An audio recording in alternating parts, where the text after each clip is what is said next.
and was incarnated into the Institute in the year 2000. Since then, and to the present day, Monsignor Schmitz has been serving as Vicar General to the Institute. From 2000 until 2015, he was the Provincial Superior for the Institute of the United States.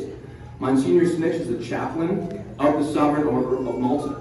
He is also the editor of Divinitas, the International Review of Sacred Theology. Monsignor currently resides in Germany, where he is the Provincial Superior for the Institute, while frequently traveling among the Institute's apostolates worldwide. Today, he completes a 17-day tour across America, including visits to 10 states.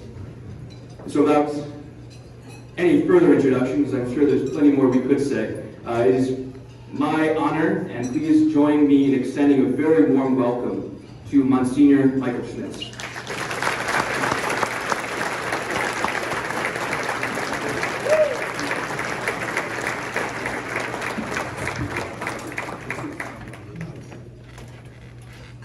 Thank you very much for the opportunity to speak to you this evening. You have to bear with my more or less strong German accent, but I promise you not to speak German.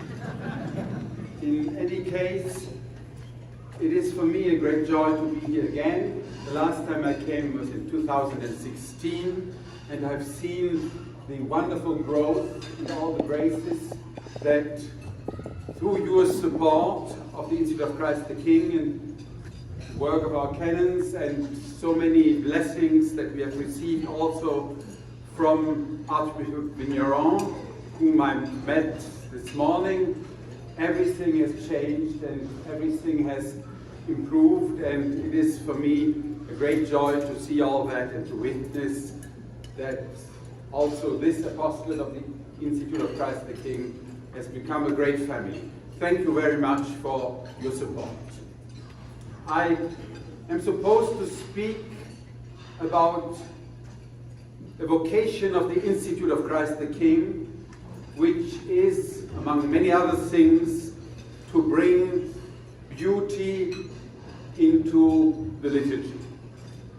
Beauty is not only decoration.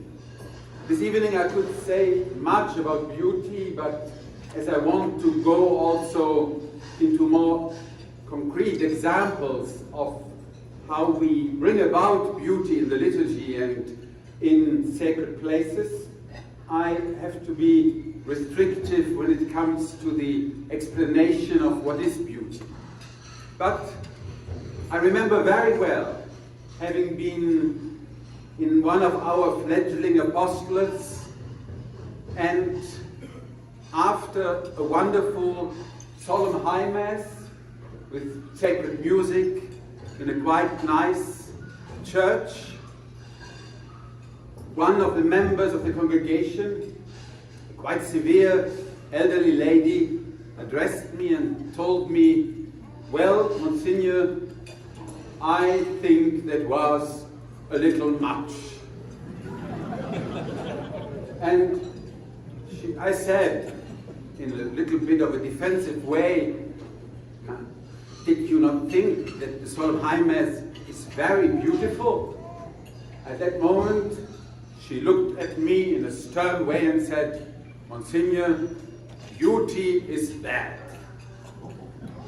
Well, I think now the good lady, who was a very pious and very good Catholic and has since passed, knows it better. Now she is contemplating for an eternity the beauty she has so badly judged in this life. Because the Church has always advocated beauty.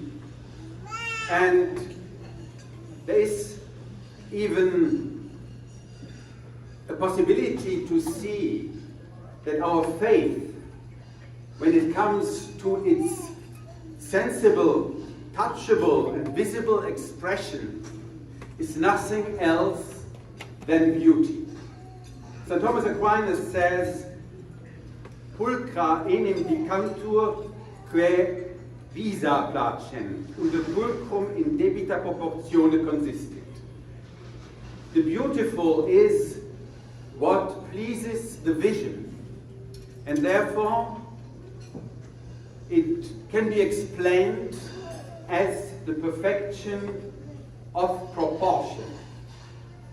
Therefore, beauty, when you see it, springs to the eye. It is self-evident. When you see a beautiful girl, you may prefer that she is a blonde or that she is a brunette, but no one can discuss about beauty that is visible to the eye immediately. When you go into the church, be it in Europe, be it in the United States, and you see beauty of different styles, may it be Gothic beauty, Baroque beauty, Renaissance beauty, it speaks through your vision immediately to your heart, and it reflects the author of beauty.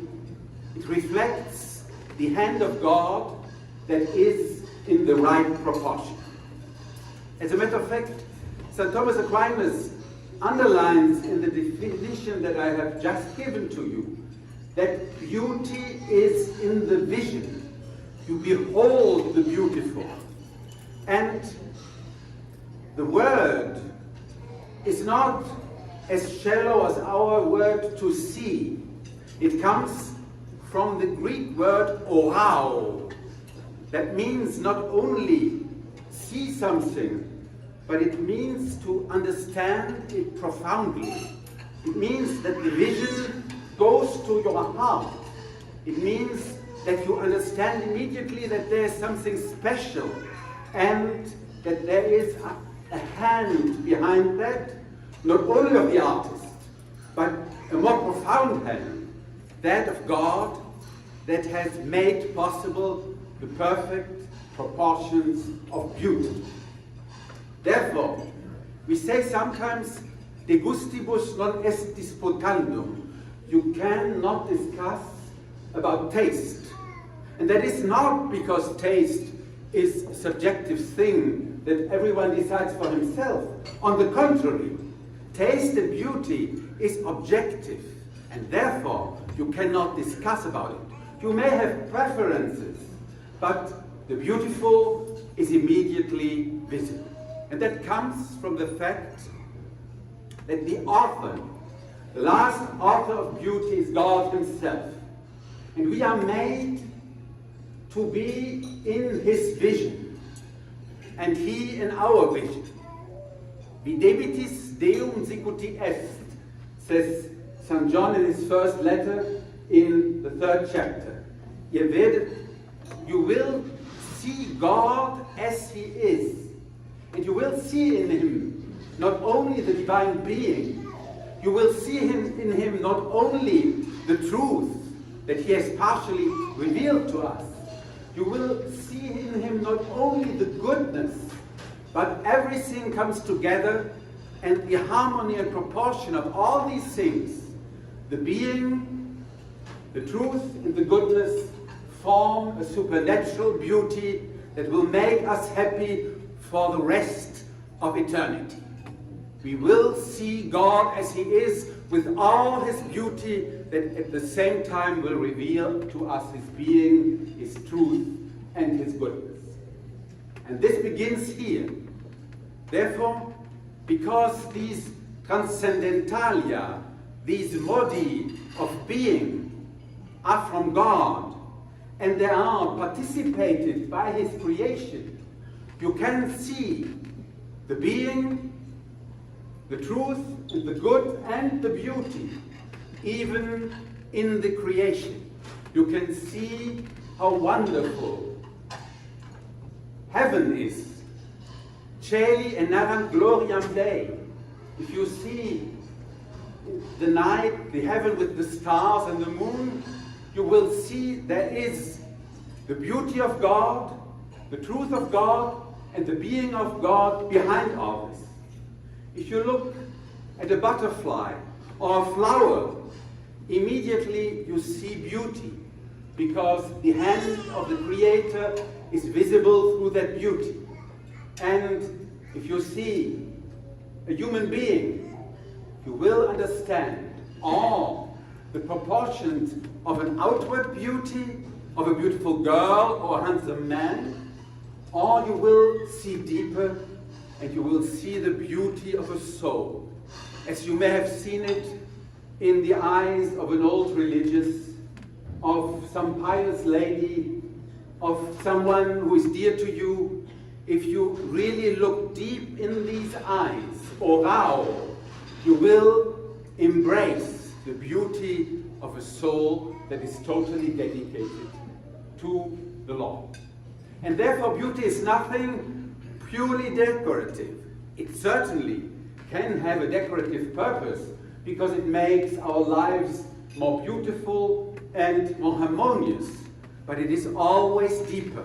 And therefore the Church has cared for beauty in a moral sense, so that we live according to the being that God has given to us, in the moral beauty of the life according to the commandments, but also the beauty that speaks to the senses, because this beauty brings us nearer to God.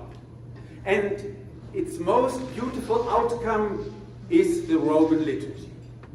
If you attentively not only read, but especially follow the liturgy, every gesture, every detail, together with the words and the beautiful sacred music, the vestments, and everything that is happening brings you into the presence of God that has cared for every beautiful detail over 2,000 years in that liturgy. Because a rubric in the Mass is not a human prescription. The rubric in the Mass makes it sure that even when the priest is tired or perhaps not so knowledgeable, he will do exactly what comes and brings divine beauty to you. And because he does it, he becomes transparent. He does not hinder you to see divine beauty, but he becomes an instrument of divine beauty by respecting the rubrics that are nothing else than the signs of the presence of the Holy Ghost in the doings of the Church every day at her altar. And this beauty then translates into the sacred art. Already the Council of Trent has underlined and very much made clear to everyone that the Church cares for sacred art. When you go to St. Joseph, when you enter St. Peter's in Rome, then you feel elevated. You feel nearer to God. You feel that He is really there. Because all the signs of beauty that are like a surrounding, a perfect surrounding for His presence in the liturgy, bring your heart to Him, open your mind to Him, and make your vision supernatural. In a world full of ugliness, in a world full of utilitarianism, in a world that doesn't care for beauty, coming in a beautiful church like St. Joseph is not only an eye-opener, it is a heart-opener and will change everything. And therefore you can understand why St. Pius X has said in his letter Tra le Sollecitudini of 1903, nothing, he has said, should have place, therefore, in a church calculated to disturb or even merely diminish the piety and devotion of the faithful. Nothing, above all, which offends the decorum and sanctity of the sacred functions and is unworthy of the majesty of God. Therefore, the Institute of Christ the King cares for beautiful sacred buildings, cares for beautiful sacred art, cares for beautiful sacred music, and for a liturgy where you can be elevated to the vision of God. We have renovated many churches. We have done that not out of a false aestheticism. We are no aesthetists. We are really priests that want to bring to you that divine and supernatural beauty. In Warsaw, Wisconsin, here in the United States, we have begun with a church that had been sadly changed in the 50s. Today, you have perhaps seen that on our websites, has become so beautiful that from 150 people who came there, now we are growing into the 800s already, and people flock to that church from far and wide. We have done this following the ancient examples of Bavarian Gothic, and with the help of a generous benefactor, we have brought that beauty to a place that before that was ugly and not attractive. Today it is like a magnet. We have restored churches all over the place. In Milwaukee, Wisconsin, to give you another example, one of our canons has totally changed it, restored again with the help of a very generous benefactor, a beautiful church that is now so full that we do not know where to get the canons to send them there. Because that beauty brings the people not only to come, but open their souls. And you should see, probably here it's the same, the long numbers of people that wait for the confessional, so that their souls are equally beautiful than the church they are worshipping. I remember very well to have built a church in Libreville in Gabon. That is the last place you want to be. It is in equatorial Africa, and it is a big swamp, could we say. We have built there a church full of tiles in the Portuguese style. And the tiles, because many of the people can't read and write, show part of the history of our salvation. And we always see people, even Muslims and not believers and animists, standing in front of that church and contemplating the beauty of the visible revelation that these tiles show to them. The president of that state has come to the inauguration of the church, he himself Muslim, and he has told us that he has never seen in his life something as beautiful as that. We could certainly give more examples. There are many more churches that we are restoring with the help of our provincial canon Talarico and of all our canons, now I believe 30 in the United States. In many places, old and crestfallen buildings and churches are coming to this beauty. And again, that is not aestheticism. It is to make clear and visible the beauty of the being of God Himself, to bring people to a deeper understanding what beauty is about. It is certainly, with St. Thomas Aquinas, a proportion. It is the harmony of proportion, but not a human harmony in the end, but a divine harmony. And that is what we are going to do here in St. Joseph and Vermont. With your help, we have already done many things, but you know by yourself that many other things can be still beautified and can made to show even better the glory of God that is in each traditional sacred building. Let us be grateful that God has given to the church so many wonderful artists, so many benefactors also that have appreciated the depth of beauty and the necessity of bringing honor to God by beauty. And so many faithful who have over the centuries supported their priests, their bishops, and all the artists in bringing the divine beauty to this world. That is our goal. It is not self-serving.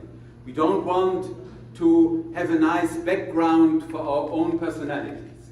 We want a wonderful, supernatural background for the one that has come to us to speak to us about the beauty of the Holy Trinity, our Lord Jesus Christ, present in all his human divine beauty at every Mass. And when we are successful to give you that beauty, and if we are successful, as it happens many times, to convert people by the beauty of the liturgy, the sacred building, and all the beauty of the Roman Catholic Church, then this goal that we have had and still have is achieved thanks to all of you and thanks to the grace of God. Thank you.